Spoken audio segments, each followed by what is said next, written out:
Aujourd'hui, chez les maîtres d'œuvre, on fait un tour d'horizon d'un courant insolite, le nouveau réalisme. On vous présente 4 artistes qui travaillent en série et de façon presque obsessive: Armand, César, Christo et Klein. C'est parti!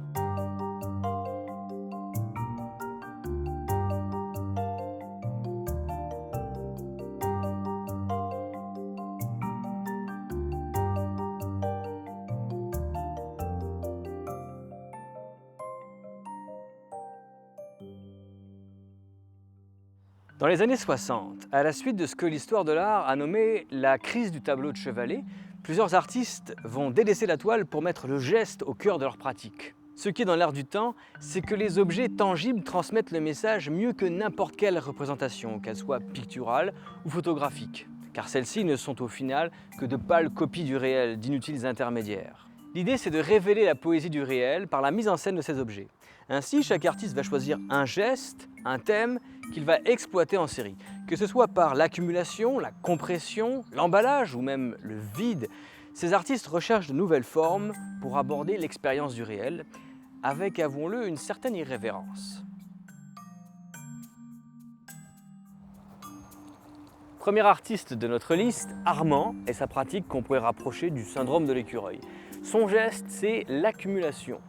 Simple et efficace, le même objet répété plusieurs fois dans l'espace orchestre une forme de poésie visuelle à laquelle le spectateur ne s'attendrait pas.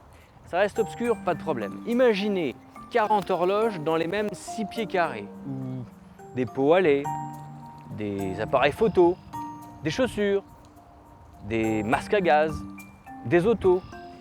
La nature de l'objet importe peu pour Armand. Ce qui compte, c'est l'effet d'ensemble. Le dialogue et la disposition des différentes pièces viennent remettre en question la notion de fonction. Les objets banals sont donc transfigurés. A l'inverse, tandis qu'Armand accumule, César, lui, compresse comme le ferait un recycleur automobile.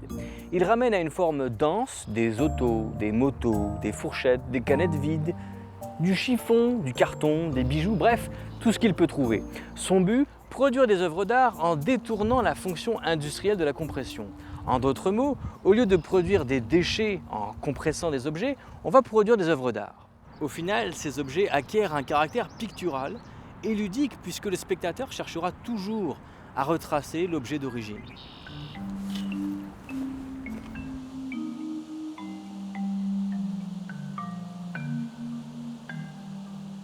Là où César et Armand s'efforcent de mettre à vue des objets, d'autres s'efforcent de les cacher.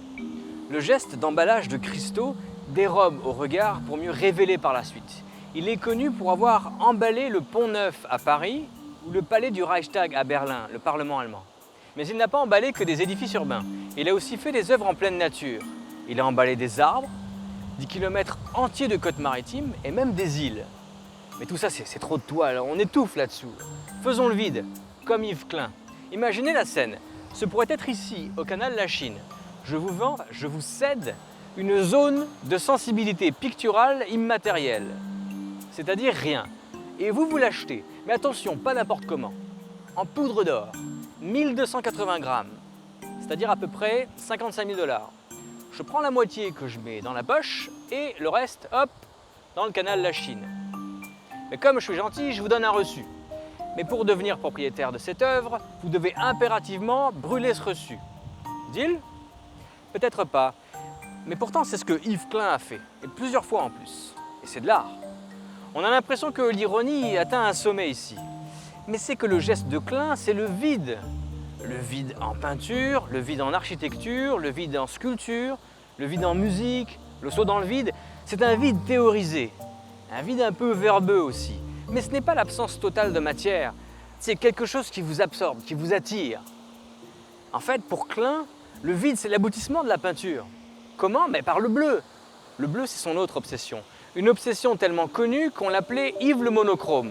Pour lui, le bleu, à l'image d'un ciel sans nuages, rappelle l'infini, la liberté, revêt même un caractère spirituel.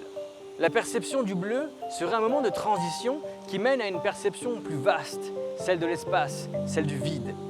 Pourquoi est-ce qu'on vous parle de ces 4 artistes aujourd'hui? Parce qu'ils incarnent le moment charnière où on passe de la représentation des choses aux choses elles-mêmes. Pourquoi peindre une chose si on peut la montrer?